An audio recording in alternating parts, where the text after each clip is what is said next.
Toutes nos vidéos sont sponsorisées par Krill. Donc si tu ne connais pas Krill, c'est une plateforme de location de stratégies automatiques de trading. Tu peux y louer les stratégies créées par d'autres développeurs via une marketplace pratique, ergonomique et intuitive. Sinon, tu peux y développer tes propres stratégies grâce aux créateurs de stratégies. Accessible gratuitement et en illimité, tu pourras programmer tes actions d'achat-vente à l'avance, en fonction de nombreux critères et indicateurs techniques. Ainsi, tu bénéficieras de tous les avantages du trading, sans les inconvénients inhérents à tes biais émotionnels et psychologiques. J'utilise Krill depuis 4 ans et c'est pour moi la meilleure offre du marché actuellement.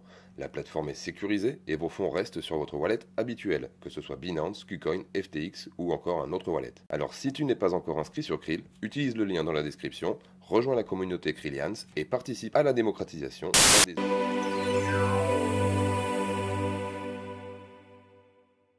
Et salut les copains, bienvenue dans cette nouvelle vidéo. Donc aujourd'hui on va parler du Bitcoin, on va suivre notre fil rouge, un Bitcoin accumulation, et puis on fera un petit passage en revue de la macroéconomie. Mais avant de commencer la vidéo, comme d'habitude, je vous invite à vous abonner à la chaîne, à mettre un pouce bleu sur cette vidéo et activer les notifications. Ça me donne énormément de motivation et ça aide au référencement. On est déjà 433, ça avance très vite, donc pourquoi pas viser les 1000 déjà pour la fin de l'été. Et bon, moi je compte sur vous les gars pour partager du coup le contenu abondamment.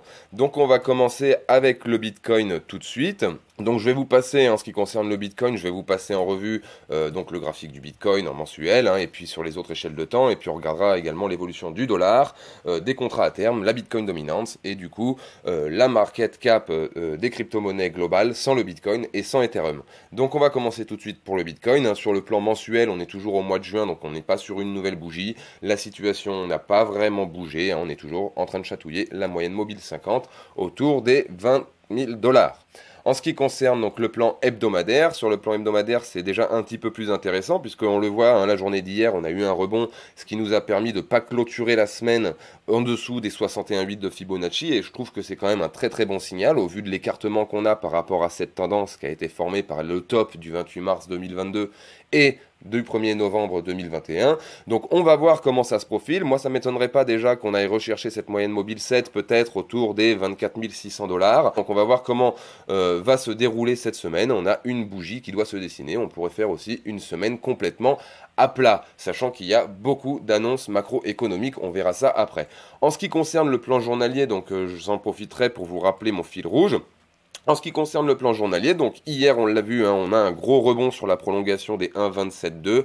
On est en train de retravailler la moyenne mobile 7 ici, journalière, autour des 21 000 $. À voir justement si on récupère cette moyenne mobile et si on va travailler cette première tendance baissière, ou si justement on va simplement faire un pullback sur les 28 000 $ pour ensuite mieux creuser. Mais on va aller regarder sur les échelles de plus petites parce qu'il y a quelque chose d'intéressant qui est en train de se jouer par rapport à un range en intraday, et ça je vais vous en parler tout de suite. Mais avant on fait un petit point sur le fil rouge. Donc aujourd'hui on est en train d'accumuler du Bitcoin, donc l'objectif c'est de pouvoir faire du trading sur des unités de temps journalières à mensuel et d'accumuler du Bitcoin. L'objectif c'est toujours d'avoir plus de Bitcoin, et bon comme je l'avais mentionné dans une précédente vidéo, pour chaque palier de 0,1 qu'on va franchir dans notre bag d'accumulation Bitcoin, on offrira 10% de ce bag à un abonné, et puis quand on aura franchi le Bitcoin symbolique, la quantité du bag qui sera offert aux abonnés passera à 20%, et puis et ainsi de suite, tout le temps de l'existence du club jusqu'à ce que le club n'existe plus. On va passer sur les unités de temps, donc ce que je vous disais précédemment, sur le 4 heures,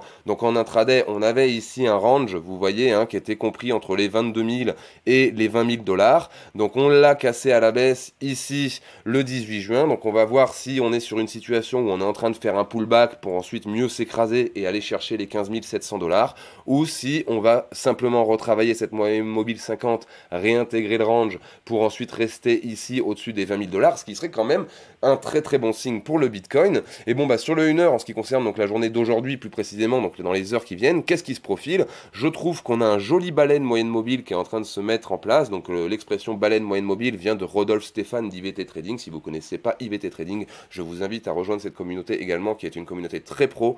J'adore, en tout cas moi je la suis et j'adore.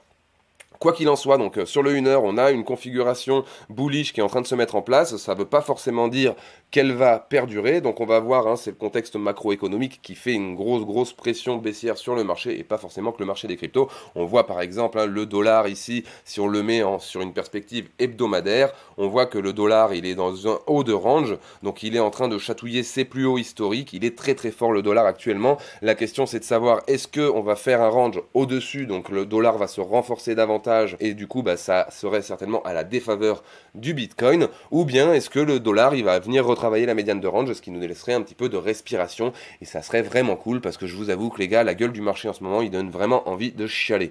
En ce qui concerne les contrats à terme, il ne faut pas oublier sur le plan hebdomadaire, ici, on a un gap baissier, donc il faudra le combler à un moment donné, autour de la moyenne mobile 20, autour des 35 980 $. C'est un petit peu la même chose que sur le graphique du Bitcoin qu'on a vu précédemment. En ce qui concerne donc la dominance du Bitcoin, puisqu'on vous a dit qu'on passerait en revue la dominance du Bitcoin, on est ici en train de retravailler le milieu d'un range baissier, hein, puisqu'on est en train de latéraliser depuis le 11 mai 2021 ici. On est donc sur le milieu de range. Donc la question de savoir ici, on a aussi un petit balai en hebdomadaire, un petit balai sympathique qui s'installe de moyenne mobile 7, 20, 50 qui commence à s'aligner. La question c'est de savoir si Bitcoin il va prendre de la dominance à la hausse pour tout le marché ou à la baisse, parce qu'il peut prendre de la dominance dans les deux sens. Donc ça on va voir ça dans les semaines qui viennent. En ce qui concerne le Crypto Total 3, donc le Crypto Total 3 c'est la market cap globale des cryptos sans l'Ethereum et le Bitcoin. Donc sur quelle configuration on est? On est en train de retravailler comme le Bitcoin est en train de le faire, l'ATH de 2017. Mais il faut quand même aller jeter un œil au contexte macroéconomique, qui est un contexte fondamentalement important à vérifier, parce qu'il peut influencer le marché profondément. Donc on va regarder ça tout de suite. Donc cette semaine, elle va être chargée, on le voit hein, sur Forex Factory, le calendrier crypto. On va avoir Christine Lagarde qui va parler, on va avoir également la CFTC Johnson qui va parler, Jordan de la Banque Nationale Suisse qui va parler, et également Jérôme Powell. Donc grosse semaine avec pas mal de volatilité attendue. Hein. Donc pour information, les flèches rouges, ça veut dire que ça a un impact très profond sur le marché, et les flèches ensuite elles sont orange et jaune. Donc normalement l'impact sur les marchés, la volatilité apportée sur les marchés par les annonces jusqu'au 22 juin, donc jusqu'à mercredi matin 9h, le président Powell va parler, donc on verra bien, là il y aura normalement un petit peu plus de volatilité, on va voir ce qu'il va nous annoncer. Pour rappel, hein, la CFTC, sa mission c'est de promouvoir l'intégrité, la résilience et le dynamisme des marchés américains des produits dérivés grâce à une réglementation solide, donc c'est un régulateur américain. La Banque Nationale Suisse, quant à elle, c'est la Banque Nationale Suisse, et ensuite on a la SEC et on a la SEC, donc la SEC, on sait, c'est aussi un organisme régulateur pour tout ce qui est transactions. Et puis ensuite, on va avoir également Powell qui va parler, on l'a vu, donc c'est une semaine qui va pas être facile à vivre pour le marché. Il faudra rester vigilant, c'est très important. J'espère que cette vidéo vous a plu et que ça va vous aider à vous orienter dans votre semaine en ce qui concerne le marché des cryptos. Je vous souhaite de passer une excellente fin de journée. Une fois de plus, pensez à vous abonner à la chaîne, c'est très important. Je vous souhaite quand même de passer une bonne fin de journée et puis je vous dis à demain pour la prochaine vidéo. Ciao les gars!